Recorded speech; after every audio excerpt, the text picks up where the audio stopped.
Hello everyone, welcome to साहस of solutions. दोस्तों, जैसा कि इस सीरीज में हम लोग कंप्लीट वेब डेवलपमेंट का कोर्स ट्रेनिंग कर रहे हैं, जिसमें हमने HTML कवर कर लिया है और CSS स्टार्ट किया हमने। पिछले वीडियो में हमने कलर्स के बारे में देखा कि CSS के अंदर कलर्स का क्या इंपॉर्टेंस है, किस किस तरीके से कलर्स हम अप्लाई करते हैं। आज का वीडियो बहुत ही ज़्यादा इंपॉर्टेंट है। इसमें हम ये देखेंगे कि यूनिट्स इन CSS, मतलब यूनिट हम किस तरीके से डिफाइन करते हैं, PX क्या होता है, परसेंट क्या होता है, VWVH EM REM, ये सब क्या होते हैं, इसका इफेक्ट क्या पड़ता है हमारे एलिमेंट्स पर जब हम इस यूनिट्स को अप्लाई करते हैं। तो अगर कोई प्रॉब्लम आता है तो किस रीजन से प्रॉब्लम आता है। जब भी हम प्रोग्रामिंग करते हैं तो आपको दिखता है कि ये अप्लाई नहीं हो रहा है, इसका इफेक्ट नहीं दिख रहा है, परसेंट अप्लाई करते इफेक्ट नहीं दिख रहा है, EM अप्लाई कर रहे हैं तो रिलेटिव हो जा रहा है, एब्सोल्यूट हो जा रहा है। क्या प्रॉब्लम आते हैं, उसको कैसे ठीक करेंगे, इन सारे चीज़ों को हम इस वीडियो के ट्यूटोरियल में बहुत ही डीपली देखने वाले हैं। जब तक आपको इसके बारे में अच्छे से नॉलेज नहीं होगा तो आप इससे प्रॉब्लम फेस कर सकते हैं। हमने बहुत सारी जगह देख रखा है, बहुत सारे लोग का हमारे पास कमेंट्स भी आता है कि सर मेरा पिक्सल काम नहीं कर रहा है, या फिर पिक्सल के अंदर हमने परसेंट अप्लाई किया है तो परसेंट का इफेक्ट नहीं दिख रहा है, या फिर EM क्या कर रहा है कि EM में जितना दिखना चाहिए फॉन्ट साइज उससे ज़्यादा दिख रहा है। तो ये कैसे होते हैं, कैसे एब्सोल्यूट काम करता है, कैसे रिलेटिव काम करता है, इन सारी चीज़ों को हमें इस वीडियो में देखना है। तो चलिए स्टार्ट करते हैं इस वीडियो ट्यूटोरियल को और बहुत ही डीपली कंप्लीट देखते हैं। आप स्टेप बाय स्टेप देखिएगा, थोड़ा सा इसको वीडियो को रोक रोक के और उसको प्रैक्टिस भी करिएगा, क्योंकि ये बहुत ही इंपॉर्टेंट पार्ट है। आपको अगर कॉम्प्लेक्स लगे तो आप हमें कमेंट करिए, हम इसको और भी अच्छे तरीके से समझाने की कोशिश करेंगे। स्टार्ट करने से पहले मैं आप लोग को बोलना चाहूँगा कि अगर आपने अभी तक इस प्लेलिस्ट को एक्सेस नहीं किया है तो इस वीडियो के डिस्क्रिप्शन बॉक्स में जाइए, इस प्लेलिस्ट का लिंक अवेलेबल है, उस पर क्लिक करके इसको बुकमार्क कर लीजिए ताकि सारा वीडियो आपको एक जगह लिस्टेड मिले। देखिए यहाँ से हम लोग CSS देख रहे हैं, ऊपर हमने ये सारे HTML देखा था। ठीक है, आज का वीडियो भी यहाँ पर लिस्टेड आपको मिलेगा। ठीक है, तो अगर आपने इस चैनल को सब्सक्राइब नहीं किया तो चल सब्सक्राइब भी कर लीजिए और बेल के आइकन क्लिक करके रखिए ताकि जैसे मैं नया वीडियो डालूँ तुरंत आपको नोटिफिकेशन मिले। तो चलिए स्टार्ट करते हैं। देखिए यहाँ पर हम प्रोजेक्ट वगैरह बनाते हैं जहाँ पर हम प्रैक्टिकल करते हैं, तो यहाँ पर हमने CSS का एग्जाम्पल बनाने के लिए अलग से फोल्डर बना रखा है और यहाँ पर सारे HTML का एग्जाम्पल किया था हमने। ये कोड अगर आपको चाहिए तो इस वीडियो के डिस्क्रिप्शन बॉक्स में हमारा टेलीग्राम का चैनल है, उसको ज्वाइन करिए, वहाँ पर सारा कोड आपको मिल जाएगा। वहाँ पर अगर नहीं दिखता है तो आप वहाँ पर कमेंट करिए कि हमें चाहिए, तो आपको पूरा का पूरा कोड दे दिया जाएगा। ठीक है, किसी वीडियो का कोड चाहिए तो आपको उसका वीडियो का कोड भी मिलेगा। तो देखिए हम यहाँ पर एक नया फाइल बनाते हैं। जिस वीडियो का हम जिस भी वीडियो का हम कोड करते हैं उसी नेम से हम एक फाइल बनाते हैं ताकि वो कोड आपको शेयर किया जा सके। यहाँ पर हमें देखना है। ठीक है, तो यहाँ पर मैं एक नया फाइल बनाता हूँ और फाइल का नेम दे देता हूँ मैं units.html। ठीक है, इंटर हिट। ठीक है, यहाँ पर मैं बाय डिफ़ॉल्ट इमिट्स के हेल्प से बाय डिफ़ॉल्ट जो कोड होता है जनरेट कर लेता हूँ और यहाँ पर मैं लिखता हूँ यूनिट्स इन CSS। ठीक है, ये हमने टाइटल बना लिया और एक मैं CSS का भी फाइल बना लेता हूँ। यहाँ पर लिखता हूँ unit.css। ठीक है, इसको मैं HTML पर लिंक कर लूँगा। यहाँ पर लिख लेता हूँ लिंक। ठीक है, CSS, और यहाँ पर मैं लिख लेता हूँ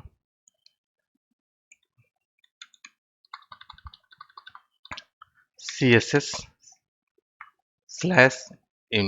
ठीक है, अब अगर मान लीजिए आपको इस वीडियो का कोड चाहिए तो मैं आप लोग को ये units.css और unit.html आपको दे दूंगा, तो दोनों कोड मिल जाएगा। इसलिए मैं सेपरेट सब कुछ बनाते चल रहा हूँ। अब यहाँ पर मैं कुछ लिख लेता हूँ। जैसे मान लीजिए हमने ले लिया header.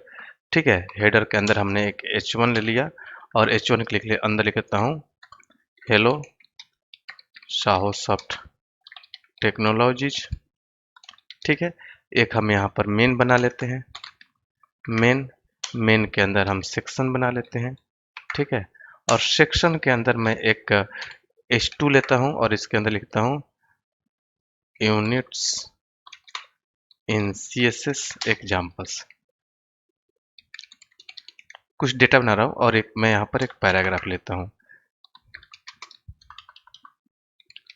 This is demo of how to use units in CSS। इस तरीके से बनाया हमने। इसका देखिए राइट क्लिक करके मैं इसको ओपन विथ लाइव सर्वर कर देता हूँ। ठीक है, और ये लाइव सर्वर पर ओपन हो जाएगा। जैसे ओपन हो जाता है तो मैं इसको आपको दिखाता हूँ कि क्या दिखा रहा है वहाँ पर। तो देखिए यहाँ पर सब दिखने लगा जो भी हमने वहाँ पर लिख रखा है। तो अब हम इस पर यूनिट्स को अप्लाई कर करके देखेंगे। सबसे पहले मैं क्या करता हूँ, यहाँ पर आता हूँ और यहाँ पर CSS बनाता हूँ मैं। सबसे पहले हम एक मेन का बनाते हैं, मेन का एक CSS, और यहाँ पर लिखते हैं इसका बॉर्डर मेन का सेट करते हैं। ठीक है, बॉर्डर देखिए, बॉर्डर पर जैसे ही आप ले जाते हैं कर्सर तो बोलेगा कि आप यहाँ पर लाइन विड्थ दीजिए, लाइन स्टाइल दीजिए और कलर दीजिए। तो मैं यहाँ पर देता हूँ 5px स्पेस। स्पेस देने के बाद मैं देता हूँ, तीन तरह का होता है, एक होता है डॉटेड, डैश्ड एंड एक होता है सॉलिड। ठीक है, यहाँ पर मैं देता हूँ रेड। ठीक है, सेव किया मैंने। अब इसका इफेक्ट देखिए ब्राउजर पे क्या पड़ रहा है, देखिए ये डॉटेड बन गया। ठीक है, तो ये हमने px दिया है, पिक्सल में दिया है। तो ये पिक्सल क्या किया इसने कि पूरा 5 पिक्सल लिया और इसको इसने डॉटेड लगा दिया। अगर आप यहाँ पर लेते हैं हम डैश्ड, ठीक है, देखिए तो ये डैश में दिखेगा। ठीक है, देखिए डैश दिख गया, वो डॉटेड था ये डैश हो गया। अगर आप सॉलिड करते हैं, यहाँ पे लिखिए सॉलिड, ठीक है, तो सॉलिड दिखेगा। देखिए सॉलिड दिखा रहा है। तो अभी फिलहाल हम इसको सॉलिड लेके चलते हैं। अब यहाँ पर आपको दिखाना हमें, अगर मैं इसका भी सेक्शन का भी लेता हूँ, देखिए हमने किस पर अप्लाई किया है, मेन पर। मेन कहाँ है, ये है। इसके अंदर देखिए सेक्शन भी है। ठीक है, अभी अगर मैं सेक्शन पर अप्लाई करता हूँ, ठीक है, यहाँ पर मैं सेक्शन पर चलता हूँ और लिखता हूँ मैं सेक्शन, और इसके अंदर मैं बॉर्डर सेट करता हूँ, बॉर्डर 5px, ठीक है, और डॉटेड, ठीक है, और ब्लू कर देता हूँ। ठीक है, अब देखिए आप लोग को इफेक्ट वगैरह दिखेगा। यहाँ पर आइए, देखिए अब इसके अंदर डॉटेड आ गया ब्लू कलर का। अभी सेम साइज ले रहा है ये। ठीक है, लेकिन अब मैं क्या करता हूँ कि यहाँ पर आने के बाद इसका विड्थ सेट करता हूँ। ठीक है, विड्थ, ठीक है, 50%। ठीक है, 50% सेट करूंगा तो ये परसेंट जो होता है ये क्या होगा, आपका ब्राउजर के विड्थ का 50% कर देगा। किसका, मेन का। ठीक है, मेन के अंदर सेक्शन है तो मेन का 50% करेगा। तो मेन का 50% करेगा तो क्या ये सेक्शन भी उसके अंदर आएगा या फिर ये बाहर रहेगा। ठीक है, ये देखिए पहले हम आते हैं यहाँ पर, पहले मेन को देखते हैं। मेन आपका क्या होगा, 50%, तो उसके अंदर ही आपका सेक्शन सेक्शन दिखा रहा है। लेकिन जैसे ही मैं अब सेक्शन को भी 50% करता हूँ, इसका भी 50% करता हूँ, 50%। ठीक है, सेव। ये परसेंट क्या होता है कि पेरेंट से रिलेटिव होता है। अब ये पेरेंट का, अभी देखिए ये मेन था, मेन का पेरेंट आपका क्या, बॉडी है, तो ये बॉडी पर जा रहा है। बॉडी का कोई भी हमारा बिट सेट नहीं है। ठीक है, तो ये पूरा ले लिया, उसका पूरे बॉडी का 50% लिया है मेन। ठीक है, और ये सेक्शन है, ये मेन के अंदर है, तो ये आपका क्या होगा, रिलेटिव हो गया। अब यहाँ पर आपका परसेंट इसके मेन का 50% हो जाएगा। देखिए मेन का 50%। ठीक है, ये नहीं है कि हमने 50% सेट किया तो पूरे विड्थ का 50% होगा। नहीं, परसेंट क्या हो गया, अपने पेरेंट का 50% लेगा। यहीं पर ऐसे ऐसे चीजों पर लोग कंफ्यूज होते हैं। अब ये क्या किया, अपने पेरेंट का 50% ले लिया। ठीक है, दूसरा चीज, यहीं पर अगर हम व्यूअर्स लेते हैं, ठीक है, देखिए यहाँ पर मैं इसको कमेंट करता हूँ। ठीक है, कमेंट, ठीक है, और इसको भी कमेंट करता हूँ। अच्छे से समझिए सारी चीज़ों को। यहाँ पर मैं लेता हूँ विड्थ, ठीक है, और 100 व्यू विड्थ। ठीक है, व्यू विड्थ लिया। ठीक है, तो ये क्या होगा, व्यू विड्थ क्या होता है कि आपका जो व्यू है उसका 100 लेगा। ठीक है, मतलब 100% ले लिया। देखिए पूरा 100% पूरा। देखिए अब मैं क्या करता हूँ कि इसका भी विड्थ लेता हूँ, विड्थ, ठीक है, और 100 भी विड्थ। ठीक है, अब आपको डिफरेंस समझ में आएगा परसेंट में और विड्थ में कहाँ पर क्या यूज करना चाहिए। ठीक है, मैंने सेव किया। अब ब्राउजर पर चलते हैं, देखिए ये आपका 100% ले रहा है, थोड़ा सा ये बाहर भी जा रहा है। ठीक है, दिख रहा है, थोड़ा सा बाहर भी जा रहा है, ये भी अपना 100% ले रहा है। लेकिन जैसे ही मैं इसको, ठीक है, इसको मैं करता हूँ 50%, 50 व्यू विड्थ। ठीक है, अब ये क्या होगा, ये 50 व्यू विड्थ ले लिया मैंने। तो अब देखिए ये 50 व्यू विड्थ हो गया, जो आपका पेरेंट है उसका 50% पूरे व्यू का 50% लिया, लेकिन ये उसके अंदर नहीं आया। अभी परसेंट में क्या हो रहा था कि अगर पेरेंट कम हो रहा था तो उसका अंदर का जो सेक्शन था उसका 50% ले रहा था, लेकिन नहीं, इसका अभी भी 100% व्यू विड्थ है, तो ये 100% ही व्यू विड्थ लेगा। ठीक है, ये 100% ही व्यू विड्थ लेगा आपका। लेकिन देखिए यहाँ पर आइए, मैं इसको 50% करता हूँ, 50 व्यू विड्थ। ठीक है, व्यू विड्थ। ठीक है, और यहाँ पर मैं चलता हूँ ब्राउजर पर, तो देखिए अभी 50% व्यू विड्थ हो गया। अब मैं क्या करता हूँ कि ये जो पेरेंट है, पेरेंट को मैं यहाँ पर पिक्सल में करता हूँ। देखिए परसेंट में 25% करता हूँ। देखिए क्या होगा। अब ये, अब जब हम परसेंटेज ये ले रहे थे तो इसका परसेंट कम करने पर ये उसका रिलेटिव हो जा रहा था, तो उसके अंदर 50% ले रहा था, लेकिन इसका हमने परसेंट कम किया और ये भी 50 है तो ये बड़ा दिखेगा।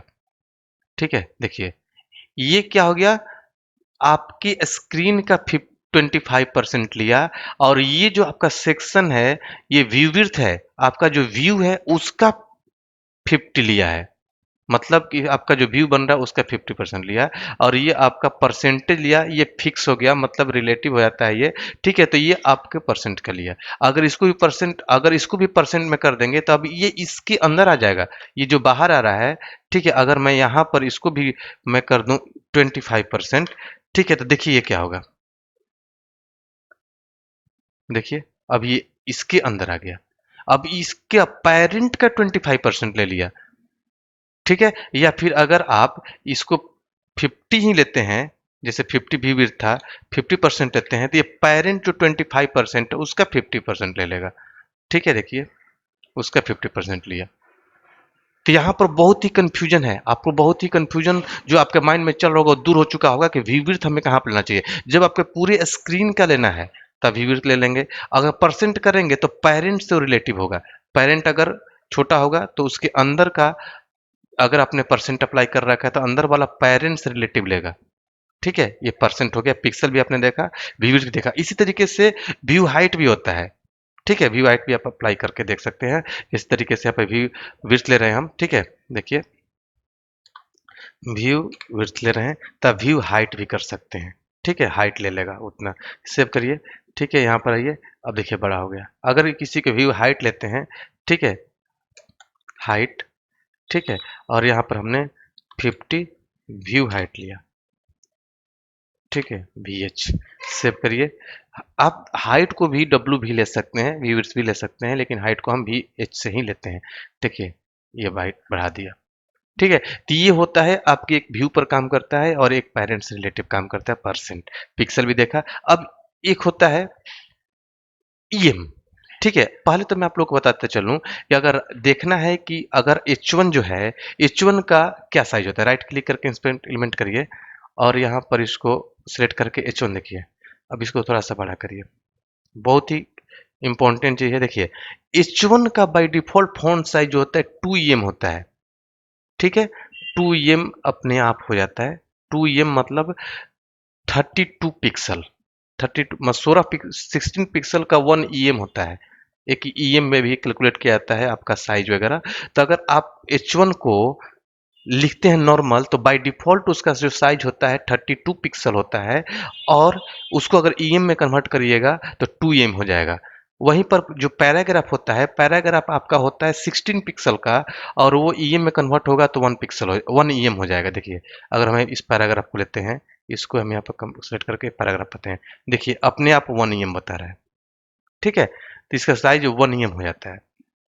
ये चीज ध्यान में रखते हुए हम कोई भी डिजाइनिंग करते हैं। अगला चीज देखिए, अगर हम यहाँ पर ईएम को लेकर चलते हैं, ठीक है, इसका हम फॉन्ट साइज यहाँ पर H1 हमने लिया। ठीक है, और इसका हमने फॉन्ट साइज लिख दिया 40 पिक्सल।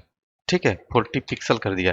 तो जो बाय डिफॉल्ट था वो 2em, 2em का मतलब 32 पिक्सल होता है। चलिए मैं थोड़ा सा और बड़ा करता हूँ, 60 करता हूँ, तो ये फिक्स कर देगा। ये क्या कर देगा, फिक्स कर देगा। H1 जो साइज था 32 पिक्सल का था। ठीक है, अब ये क्या हो गया, 60 पिक्सल कर दिया, तो ये फिक्स कर दिया इसने। ठीक है, देखिए इतना बड़ा हो गया। और यहाँ पर आप जाइएगा तो इसका देखिए साइज क्या बता रहा है। देखिए 2em जो बाय डिफ़ॉल्ट था उसको हटाकर इसको 60 पिक्सल कर इसको हटा दीजिएगा तो आपका 2em अप्लाई हो जाएगा और इसको अप्लाई करिएगा तो मतलब आपने इसको ओवरराइड किया, ठीक है? जो बाय डिफ़ॉल्ट साइज को आपने ओवरराइड कर दिया, ठीक है? और em जो होता है रिलेटिव होता है। कैसे होता है देखिए, अगर हम h1 जो है किसके अंदर है? हेडर के अंदर है और मैं यहाँ पर एक हेडर लेता हूँ। देखिए यहाँ पर आप किस हेडर की बात कर रहा हूँ? हेडर के अंदर। इसका पेरेंट कौन है? हेडर। और हेडर मैं लेता हूँ हेडर, ठीक है? और हेडर का फ़ॉन्ट साइज़, ठीक है, मैं ले लेता हूँ क्या 2em, ठीक है? सेव। और इसका मैं इसको अभी हटाता हूँ। इसको मैं कमेंट करता हूँ, मैंने फिक्स नहीं करूँगा। फिक्स कर लूँगा तो फिक्स हो जाएगा। अब देखिए हेडर का हमने कर दिया 2em और हमारा h1 का बाय डिफ़ॉल्ट कितना साइज़ होता है? 2em। तो अब ये h1 जो होगा बाय डिफ़ॉल्ट हो जाएगा आपका 4em का, क्योंकि मल्टीप्लाई हो जाएगा हेडर से। देखिए 4em का हो गया आपका। h1 क्या हो गया? 4em का हो गया। ठीक है। अगर आप इसको पिक्सल में करेंगे तो फिक्स कर देगा, एब्सोल्यूट कर देगा। कैसे? पिक्सल क्या होता है? एब्सोल्यूट होता है। ईएम क्या होता है? रिलेटिव होता है। अगर आप यहाँ पर ये पिक्सल अप्लाई कर देंगे तो ये ओवरराइट कर देगा, फिक्स कर देगा। यहाँ पर अगर मैं कर दिया 40 ही, ठीक है, तो जो बड़ा था ये फिक्स कर, इसको कितना ही बढ़ाइएगा बढ़ेगा नहीं। ठीक है, देखिए फिक्स कर दिया, मतलब ये फिक्स कर। अगर इसको हटाइएगा तो ये 2em और आपका हेडर का 2em दोनों अप्लाई हो जाएगा। ठीक है, देखिए ये 2em और ये 2em दोनों अप्लाई हो रहा है तो ये 4em हो गया। अगर हेडर वाला हटा दीजिएगा तो अपने बाय डिफॉल्ट साइज 2em पर आ जाएगा। ठीक है, तो रिलेटिव होता है। अगर हेडर का भी जो पेरेंट है, जैसे मान लीजिए हेडर का पेरेंट कौन है? हेडर का पेरेंट बॉडी है और बॉडी का भी आपने फॉन्ट साइज सेट कर रखा है। यहाँ पर आपने लिख दिया बॉडी, ठीक है, और इसका भी आपने फॉन्ट साइज आपने सेट कर रखा है 2em या 3em, ठीक है, 3em कर दिया है। तो अब ये क्या होगा, इसको बंद करिए, ठीक है। इसका 2em by default multiply 2em और मल्टीप्लाई विथ 3em, तो उतना बड़ा हो जाएगा ये। देखिए देखिए कितना बड़ा हो गया, ठीक है। देखिए कट भी रहा है, ये उतना बड़ा हो गया। अब दूसरा चीज, अगर आप चाहते हैं, ठीक है, ये अगर आप px करेंगे तो फिर से ये फिक्स हो जाएगा। px करिएगा तो क्या होगा, ये फिक्स हो जाएगा, अपने आप उतना ही पर आ जाएगा। लेकिन जैसे ही इसको आप देखिए, अब यहाँ पर एक चीज़ आपको और ये भी दिख रहा होगा कि हम ईएम इंक्रीज कर रहे हैं बॉडी का और हेडर का, तो इस पर भी इफेक्ट पड़ रहा है। ठीक है, क्योंकि ये भी तो बॉडी के अंदर है। ठीक है, ये बॉडी वाला इफेक्ट पड़ रहा है। देखिए बॉडी हटाया तो ये अपने आप अपने एक्चुअल साइज में आ गया। ठीक है, क्योंकि इसका पैराग्राफ का बाय डिफॉल्ट कितना 1em होता है और इसको हमने 3em और दे दिया तो 1/3em, तो 3em का हो गया। ठीक है, और ये इसका क्या होता है, S3 का, S3 का भी देखिए 24 होता है तो 1 पॉइंट समथिंग होता है इसका। ठीक है, देखिए इसका 1.5 em हो गया। ठीक है, तो ये अगर अपने आप 3em अप्लाई हो जा रहा है, इसको हटाइएगा तब एक्चुअल साइज में आ जाएगा। तो ये बॉडी के अंदर है, ठीक है, तो इसलिए उसका इफेक्ट उस पर भी पड़ेगा, ध्यान रखना है ये चीज। यही सब चीज डेवलपर फंसते हैं। तो अगर आपने बॉडी का 3em कर दिया है और यहाँ पर आप h1 का फिक्स कर रहे हैं, ठीक है, तो ये फिक्स वाला वैल्यू दिखाएगा। अगर h1 को आपने कमेंट कर दिया और आप सोचेंगे कि h1 का तो 2em होता है, तो 2em से बड़ा क्यों दिख रहा था? क्योंकि आपने बॉडी को कर रखा है। तो 2em मल्टीप्लाई हेडर और मल्टीप्लाई बॉडी, ठीक है, तो उतना इंक्रीज कर देगा। देखिए ये वैल्यू उतना इंक्रीज कर दिया, ठीक है। और ये वैल्यू डेटा फिक्स है, देखिए हटाइएगा तो ये घट भी रहा है। एक चीज और होता है यहाँ पर देखिए, अगर मैं यहाँ पर पिक्सल कर देता हूँ सेव, ठीक है, तो यहाँ पर आइए, ये आपका फिक्स हो गया, ठीक है, और यहाँ पर आप करिएगा तो ये आपका डेटा छोटा भी हो रहा है, देख रहे हैं। पिक्सल में क्या होता है कि वैल्यू फिक्स हो गया। अभी आप देख रहे थे जब से मैं ईएम दे रहा था, ठीक है, ईएम दे रहा था तो क्या हो रहा था, ये कट रहा था। मैं इसको छोटा बड़ा कर रहा था तो डेटा कट रहा था। लेकिन ये देखिए पिक्सल कर दिया तो आपका डेटा छोटा होता जा रहा है, देखिए दबेगा नहीं। ठीक है, एक और होता है आरईएम। आरईएम क्या होता है कि रूट से होता है, रूट से रिलेटिव होता है। ठीक है, वो भी देख लीजिए। ईएम क्या हो रहा है, अगर मान लीजिए हम यहाँ पर बाई डिफॉल्ट 2em कर देते हैं, देखिए 2em जो होता है 2m हो गया। तो 2m और 3m सब मल्टीप्लाई हो जाएगा तो डेटा बड़ा हो जाएगा। देखिए बड़ा हो गया, ठीक है। लेकिन मैं चाहता हूँ कि नहीं, ये उसका फिक्स ना, पीएक्स भी ना लगाए, फिक्स भी ना हो, और ये अपना ही एक्चुअल वैल्यू लिए रहे। तो आप यहाँ पर REM कर दीजिए, सॉरी, यहाँ पर REM। तो ये रूट से रिलेटिव होगा, अब अपने एक्चुअल डेटा पर आ जाएगा, ठीक है। क्योंकि ये इसका रूट क्या है, H1 का रूट HTML, सबका रूट क्या होता है HTML टैग, ठीक है। देखिए ये, और HTML का कुछ भी सेट नहीं किया अपने आप, ये में लिया हुआ है, EN है, लैंग्वेज इंग्लिश, ठीक है। और यहाँ पर इसका कोई वैल्यू हमने सेट नहीं किया है, ठीक है।